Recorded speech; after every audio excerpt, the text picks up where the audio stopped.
is identification of factors of terms and coefficient of terms. Now you can see beta, if I am writing one example of it so that you can understand very well.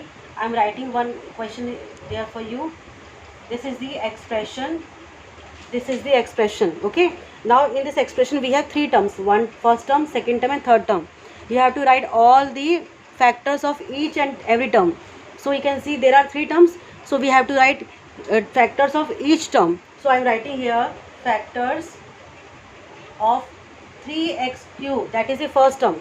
So how can we find the factors? Now you know better what are factors. Factors are when we are multiplying certain numbers or variable and we are getting some product, that is the factor. Now you can see how can we get 3x cube.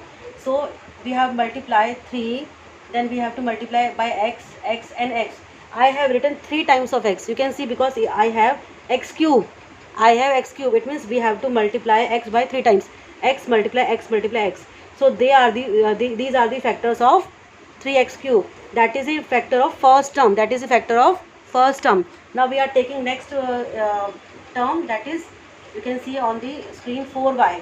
So that is the second term of the expression.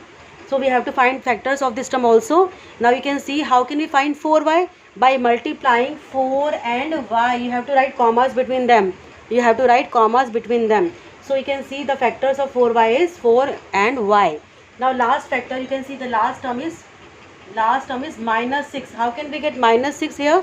We can get minus 6 by only with the help of minus 6. So they are the factors of each and every term. We have to find the factors by multiplying, by checking the answers, by multiplying each one. You can multiply them 3 into x, you got 3x cube.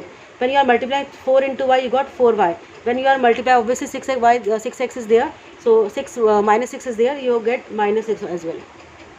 Okay, if I have given in the question that is of minus sign, so I have to write minus here, I have to write minus also there, because we are putting the minus in the numerical coefficient cell only.